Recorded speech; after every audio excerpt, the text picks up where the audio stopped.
আসসালামু আলাইকুম দর্শক, স্বাগত জানাচ্ছি আরটিভির দুপুরের সংবাদে। আপনাদের সঙ্গে রয়েছে আমি আফসানা সুরাইয়া। জুলাই আগস্ট হত্যাযজ্ঞের সর্বোচ্চ নির্দেশদাতা হিসেবে শেখ হাসিনা সহ ৩ জনের বিরুদ্ধে মানবতাবিরোধী অপরাধ মামলার রায় ঘোষণা চলছে।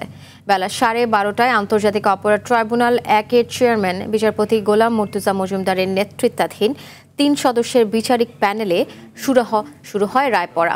সরাসরি সম্প্রচার করছে বাংলাদেশ টেলিভিশন। মামলার অপর 2 আসামি সাবেক স্বরাষ্ট্রমন্ত্রী আসাদুজ্জামান খান কামাল ও পুলিশের সাবেক মহাপরিদর্শক চৌধুরী আবদুল্লাহ আল মামুন। এজলাসে হাজির আছেন মামলার একমাত্র গ্রেপ্তার আসামি আবদুল্লাহ আল মামুন। রায় ঘোষণার আরও উপস্থিত রয়েছেন অ্যাটর্নি জেনারেল, প্রসিকিউটর টিম, আসামি পক্ষের আইনজীবী, বিচার সংশ্লিষ্টরা সহ শহীদ পরিবারের সদস্যরা। প্রসিকিউশন থেকেও চাওয়া হয়েছে সর্বোচ্চ সাজা, তবে আসামি পক্ষের আইনজীবী তার মক্কেলরা খালাস পাবেন বলে প্রত্যাশা করেন। এদিকে রায় ঘোষণাকে ঘিরে সুপ্রিম কোর্ট ও ট্রাইব্যুনাল এলাকায় নেওয়া হয়েছে নিশ্ছিদ্র নিরাপত্তা।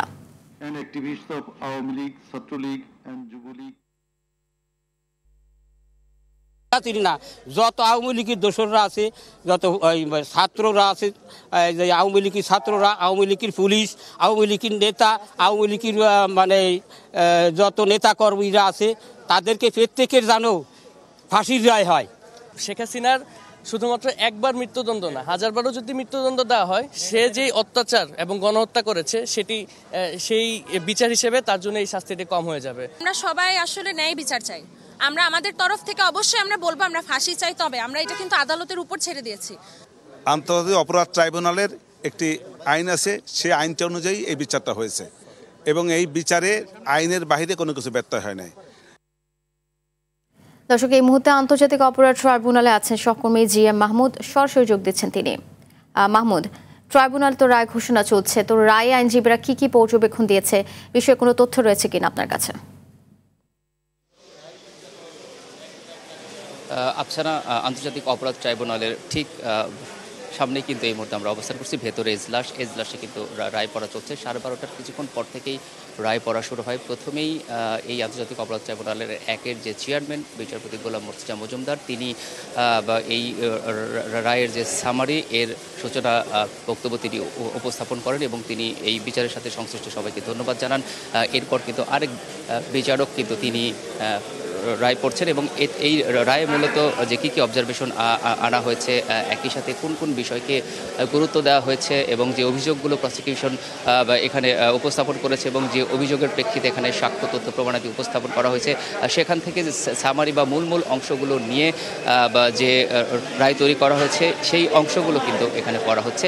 এবং আমরা যতটুকু জেনেছি হয়তো কিছুক্ষণের মধ্যেই যে চূড়ান্ত রায়টি, অর্থাৎ চূড়ান্ত যে অংশটুকু শোনার জন্য আসলে অপেক্ষা করছে পুরো জাতি, সেই অংশটুকু হয়তো ঘোষণা করা হবে। এর আগে আপনাকে জানিয়ে রাখি যে প্রসিকিউশন পক্ষ কিন্তু বারবারই বলেছে যে এই 3 জন আসামির বিরুদ্ধে যে অভিযোগগুলো আনা হয়েছে, অভিযোগ প্রমাণের যথেষ্ট তথ্য প্রমাণ, অর্থাৎ অকাঠ্যভাবে তারা প্রমাণ করতে পেরেছে, এমন কথা বারবার বলেছে এবং তারা কিন্তু সর্বোচ্চ সাজা চেয়েছে। একই সাথে জানিয়ে রাখি এজলাসে কিন্তু এই মামলার 3 নম্বর আসামি এবং একমাত্র গ্রেপ্তার আসামি চৌধুরী আবদুল্লাহ আল মামুন, তিনি যদিও রাজসাক্ষী হয়েছেন, তিনি উপস্থিত রয়েছেন। একই সাথে জুলাই যে শহীদ হয়েছেন শহীদের পরিবার তারা উপস্থিত হয়েছেন। একই সাথে জুলাইয়ে যারা আহত হয়েছেন, আহত যোদ্ধারা উপস্থিত হয়েছেন এবং ভেতরে অ্যাটর্নি জেনারেলও আছেন এবং সবার সম্মুখেই এই রায় পড়া চলছে এবং কিছুক্ষণের মধ্যে হয়তো শেষ হয়ে যাবে এবং সেই চূড়ান্ত যে আদালতিক যে নির্দেশনা সেটি হয়তো চলে আসবে। তো পরবর্তী সংবাদে এই বিষয়ে হয়তো আরও বিস্তারিত জানাতে পারবো, আমরা অপেক্ষা করছি। তো এই ছিল আমার কাছে আন্তর্জাতিক অপরাধ ট্রাইব্যুনাল থেকে এই মুহূর্তে সবশেষ তথ্য। ধন্যবাদ আপনাকে। বিচার সম্পূর্ণ আদালতের বিষয়, তবে দেশের জনগণ শেখ হাসিনার অপরাধের ন্যায্য বিচার চায় বলে মন্তব্য করেছেন বিএনপির সিনিয়র যুগ্ম মহাসচিব রুহুল কবির রিজভী। বলেন, দেশের আইন এবং আদালতের মাধ্যমেই তার বিচার হওয়া উচিত। নয়াপল্টনে দলটির কেন্দ্রীয় কার্যালয়ে জরুরি সংবাদ সম্মেলনে এসব কথা বলেন রিজভী। বিএনপির সিনিয়র যুগ্ম মহাসচিব বলেন, অবৈধভাবে ভারতে থেকে এখনও বেআইনিভাবে দেশের বিভিন্ন স্থানে অরাজকতা সৃষ্টির জন্য হুকুম দিচ্ছেন শেখ হাসিনা। অপরাধীকে আশ্রয় দিয়ে ভারত বাংলাদেশের বিরুদ্ধে নাশকতার সুযোগ করে দিচ্ছে, এটি আইন লঙ্ঘন বলেও মত তার। এ সময় আগামী 20 নভেম্বর বিএনপির ভারপ্রাপ্ত চেয়ারম্যান তারেক রহমানের জন্মদিন ঘটা করে পালন না করতে দলের নেতাকর্মীদের নির্দেশনা দেন রিজভী। রায় কি হবে, শাস্তি কি হবে সেটা আদালত জানে। কিন্তু যে সমস্ত অপরাধগুলো হয়ে গেছে, মানে এই অপরাধ এই ভাষায় বর্ণনা করার মতো নয়। তো এটা একটা গণতান্ত্রিক রাষ্ট্র হিসেবে ভারতের কি এটা কি করণীয়? পলাতক অপরাধীকে আশ্রয় দিয়েছেন, কিন্তু তাকে বাংলাদেশের বিরুদ্ধে নাশকতা করার সুযোগ দিচ্ছেন। এটা তো একটা মানে আইনসম্মত কোনো আচরণ হলো না ভারতের দিক থেকে। বাসায় ককটেল হামলা নিয়ে আতঙ্কিত নন জানিয়ে রায়কে ঘিরে আওয়ামী লীগের পরিকল্পনা সফল হবে না বলে মন্তব্য করেন পরিবেশ উপদেষ্টা সৈয়দা রিজওয়ানা হাসান। আগুন দেওয়া হচ্ছে, ওখানে প্রাণহানি হচ্ছে, মানুষ আহত হচ্ছে, আমরা ওইটা নিয়েই বেশি চিন্তিত। সরকারের তো অবশ্যই প্রস্তুতি থাকতে হবে, কারণ এখন ঘোষণা দিয়ে এই কাজটা করা হচ্ছে। আমরা বিভিন্ন টেলিফোন কনভারসেশন যেগুলো শুনছি, টেলিফোনে যে সমস্ত বক্তব্য শুনছি, সেখানে ঘোষণা আসছে যে এরকম কাজগুলো করা হবে। কাজে সরকার তো সেখানে অবশ্যই তার প্রস্তুতি নেবে এবং সরকার প্রস্তুতি নিচ্ছে। যে পর্যায়ে তারা করবার পরিকল্পনা করেছিল, আমি আপনাকে ওইটুকুন বলতে পারি যে সেই পর্যায়ে তারা যেতে পারবে না। মানবতা বিরোধী অপরাধের অভিযোগে দায়ের করা মামলায় সাবেক প্রধানমন্ত্রী ও কার্যক্রম নিষিদ্ধ আওয়ামী লীগের সভাপতি শেখ হাসিনা সহ ৩ জনের রায় ঘিরে রাজধানী জুড়ে নেওয়া হয়েছে কঠোর নিরাপত্তা ব্যবস্থা। সকাল থেকে রাজধানীর গুরুত্বপূর্ণ পয়েন্ট, সরকারি স্থাপনা, কোর্ট প্রাঙ্গণ, কূটনৈতিক এলাকা, বিশ্ববিদ্যালয় ও গণজমায়েত প্রবণ স্থানগুলোতে ব্যাপক পুলিশের পাশাপাশি মোতায়েন করা হয়েছে র্যাব, সেনাবাহিনী ও বর্ডার গার্ড বাংলাদেশ, বিজিবি। পুলিশ বলছে এই রায়কে কেন্দ্র করে যে কোনো ধরনের নাশকতা বা সহিংসতা ঠেকাতে তারা জিরো টলারেন্স নীতি অনুসরণ করছে। এদিকে রাজধানীতে গতরাতে বেশ কয়েকটি জায়গায় ককটেল বিস্ফোরণ ও যানবাহন অগ্নিসংযোগ করে দুর্বৃত্তরা।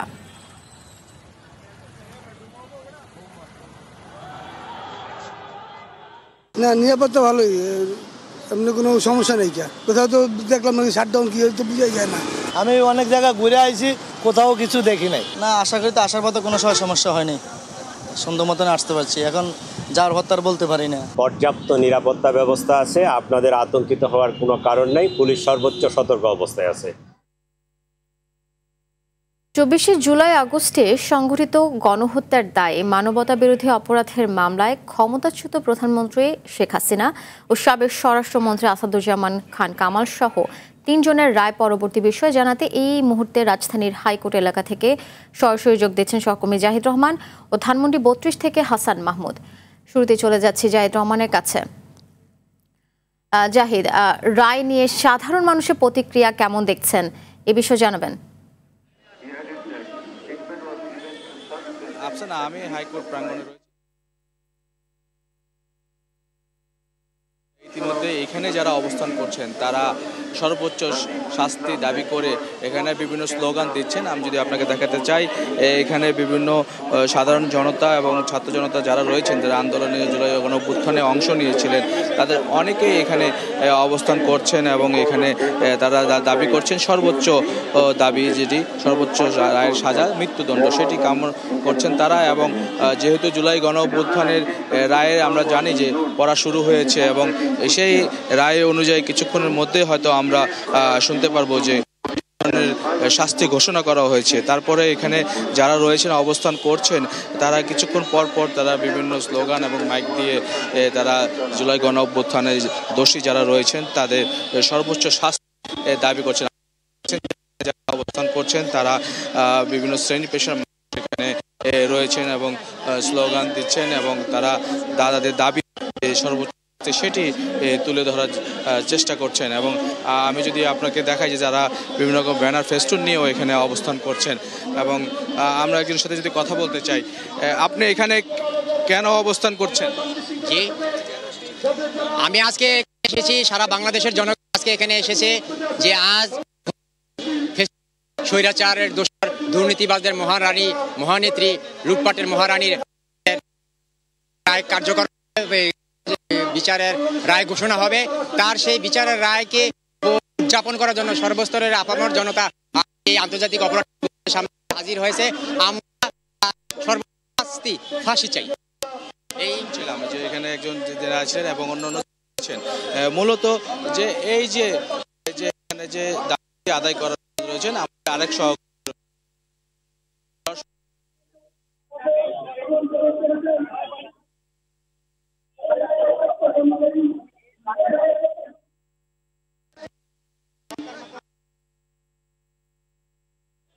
দর্শক, এবার আমরা চলে যাব ধানমন্ডি ৩২-এ। সেখানে রয়েছেন আমাদের সহকর্মী হাসান মাহমুদ। হাসান, ৩২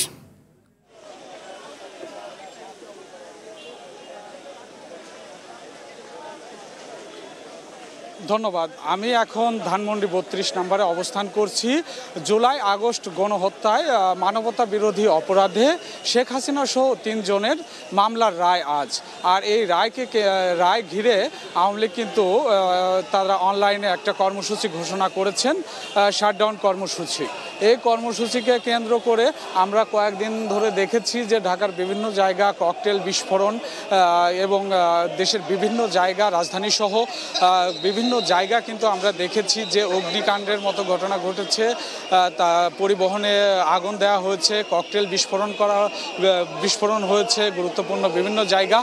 আমরা এখন ধানমন্ডি ৩২ নম্বরে এই রায়কে কেন্দ্র করে কিন্তু ধানমন্ডি ৩২ নম্বরে 2টি বুলডোজার নিয়ে ছাত্র জনতা এখানে আসে। তারা এখানে ধানমন্ডি ৩২ নম্বরের যে বাকি যে ধ্বংসাবশেষ আছে সেটি ভাঙচুর করার জন্য। অন্যদিকে আমরা এই ছাত্র জনতা যখন এখানে আসে ভাঙচুর করতে, তখন কিন্তু এখান থেকে যৌথ বাহিনী কিন্তু তাদেরকে এখান থেকে ধাওয়া দিয়ে সরিয়ে দেওয়ার পরে তারা কিন্তু এখানে বুলডোজারটি রেখে তারা কিন্তু এখান থেকে সরে যায়। অন্যদিকে আমরা এখানে দেখতে পেয়েছি যে উৎসুক যে জনতা, এই জনতা কিন্তু এখানে চারিপাশে ভিড় করছে, এখানে অবস্থান নিয়েছে আইন শৃঙ্খলা বাহিনীর বিভিন্ন স্তরের সদস্যরা। এখানে আমরা দেখতে পেয়েছি যে তারা কিন্তু এখানে অবস্থান নিয়েছে যেন কোনো ধরনের কোনো অপ্রীতিকর ঘটনা এখানে না ঘটে।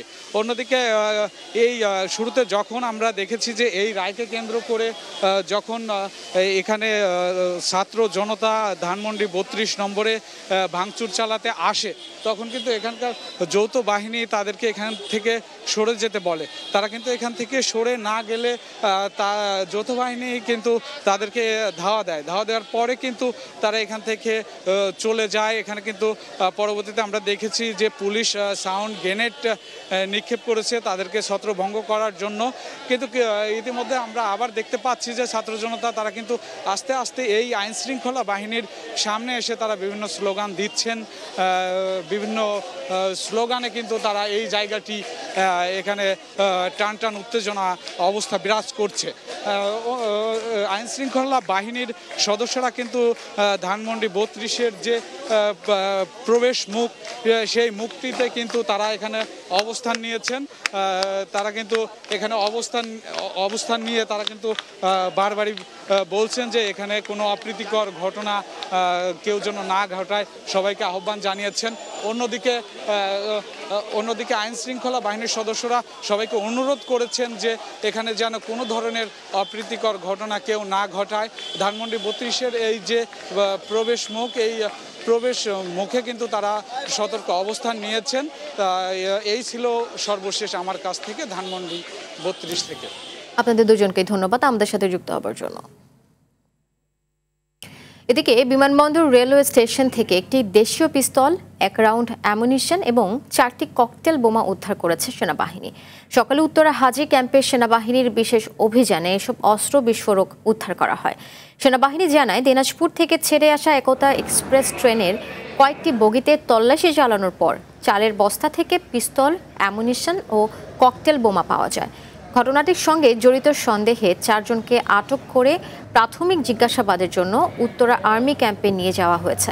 প্রত্যক্ষদর্শীরা জানান, ট্রেনটি পার্বতীপুর স্টেশনে থামলে 3 থেকে 4 জন ব্যক্তি কয়েকটি চালের বস্তা নির্দিষ্ট বগিতে রেখে দ্রুত সরে পড়ে। ধারণা করা হচ্ছে এই বস্তাতেই লুকানো ছিল উদ্ধার হওয়া অস্ত্র ও বিস্ফোরক।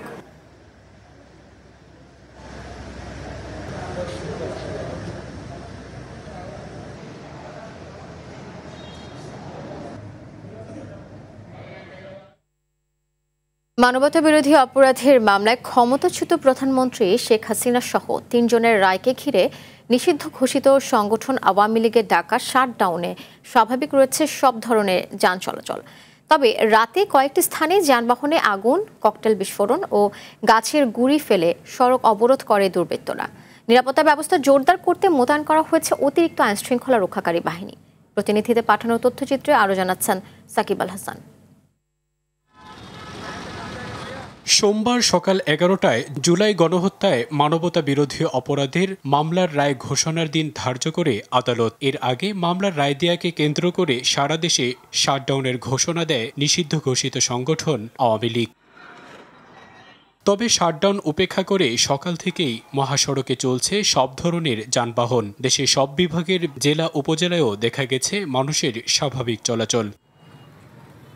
গাজীপুর, শরীয়তপুর, ভোলাসহ দেশের অন্যান্য স্থানের আইনশৃঙ্খলা পরিস্থিতিও স্বাভাবিক রয়েছে। যে কোনো নাশকতা ঠেকাতে ফরিদপুরের ভাঙ্গায় মোতায়েন করা হয়েছে 4 প্লাটুন বিজিবি, 6 প্লাটুন সেনাবাহিনী ও অতিরিক্ত পুলিশ এবং এপিবিএন সদস্য। সেই সাথে ঢাকা, খুলনা ও ঢাকা বরিশাল মহাসড়কের ভাঙ্গা এক্সপ্রেসের বিভিন্ন জায়গায় জোরদার করা হয়েছে তল্লাশি চৌকি।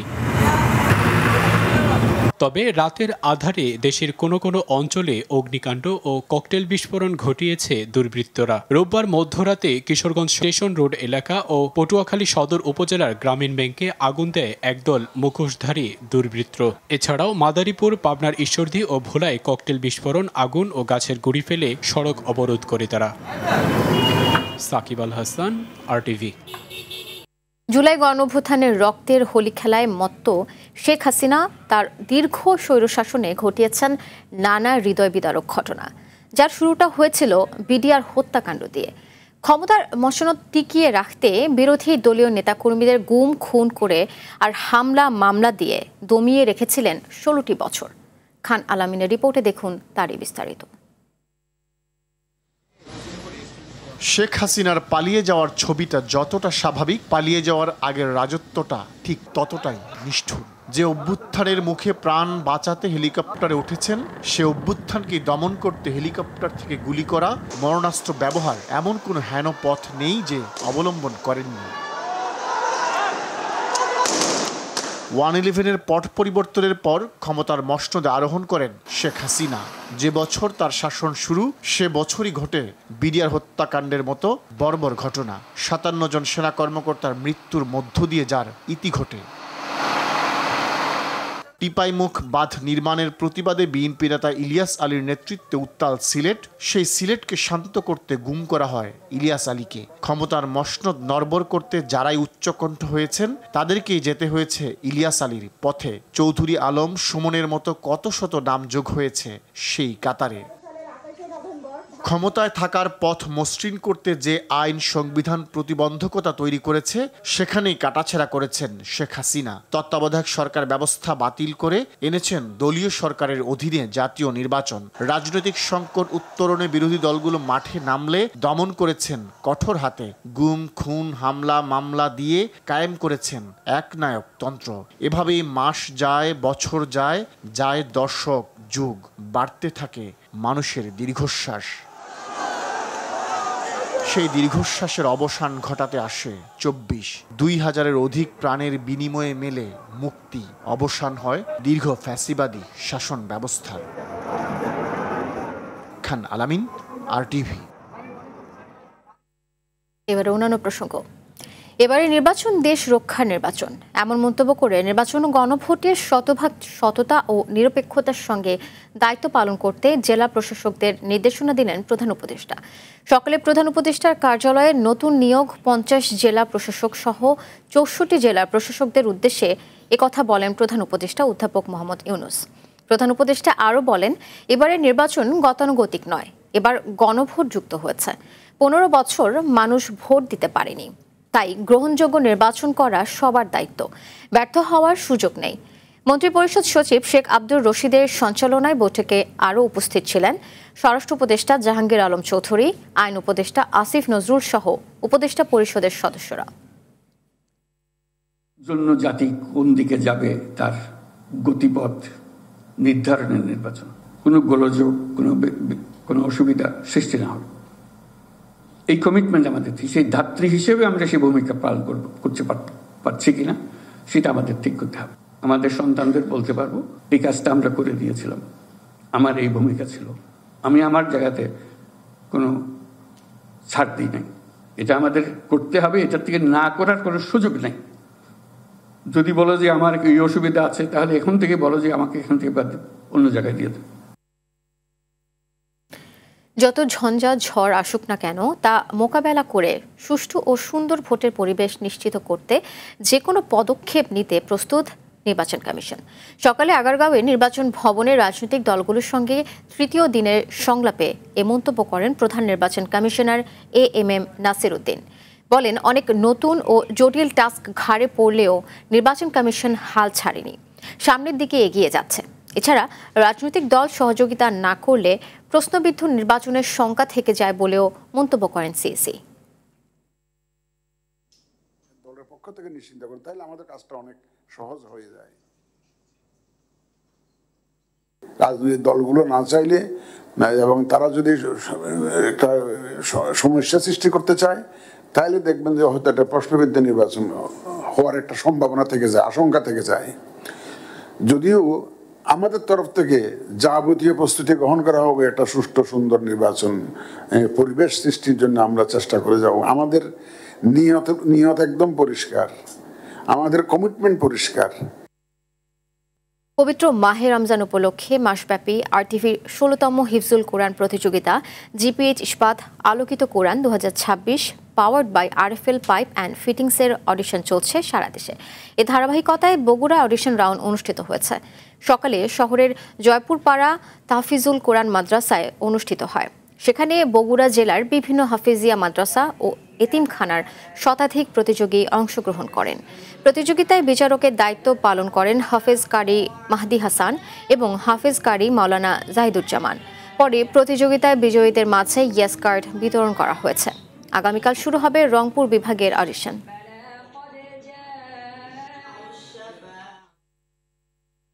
দেশে অটোমোবাইল খাতে তাৎপর্যপূর্ণ অবদান রাখার জন্য কার্যক্রম শুরু করেছে নাসির সিনেক্স মোটরস লিমিটেড। এ লক্ষ্যে প্রাথমিকভাবে 2 হুইলার ভেহিকল বাজারজাতকরণের মাধ্যমে দেশের যানবাহন শিল্পে গুরুত্বপূর্ণ অংশীদার হতে যাচ্ছে প্রতিষ্ঠানটি। ইতিমধ্যে কোম্পানিটির কারখানায় ফরাসি কারিগরি সক্ষমতায় সংযোজনের মাধ্যমে 2 হুইলার বাহন প্রস্তুত এবং পরীক্ষা করা শুরু হয়েছে। এছাড়া ইঞ্জিন বিশিষ্ট বাইকের জন্য ফ্রান্সের ঐতিহ্যবাহী প্রতিষ্ঠান পেজো এবং ইলেকট্রিক বাইকের জন্য চীনের ব্র্যান্ড লিমা ব্র্যান্ডের পার্টনার হিসেবে কার্যক্রম শুরু করেছে। উভয় কোম্পানির তত্ত্বাবধানে এবং দেশীয় সুপ্রশিক্ষিত লোকবলের সমন্বয়ে গঠিত ফ্যাক্টরিটির সুনাম ও যোগ্যতার সাথে বাংলাদেশের আবহাওয়া এবং রোড কন্ডিশন উপযুক্ত বাহন উৎপাদন শুরু করেছে। এ সময় জামাতের আমির ডক্টর শফিকুর রহমান, নাসির গ্রুপে ব্যবস্থাপনা পরিচালক, কর্মকর্তা ও কর্মচারীবৃন্দ উপস্থিত ছিলেন।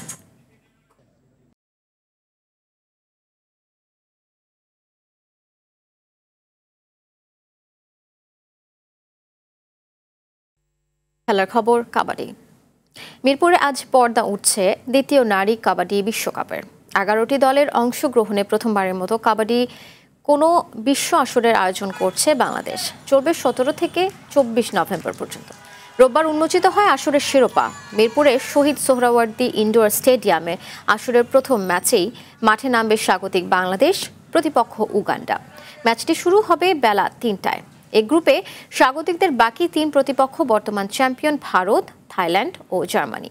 একই ভেন্যুতে আসরের সবগুলো ম্যাচ অনুষ্ঠিত হবে।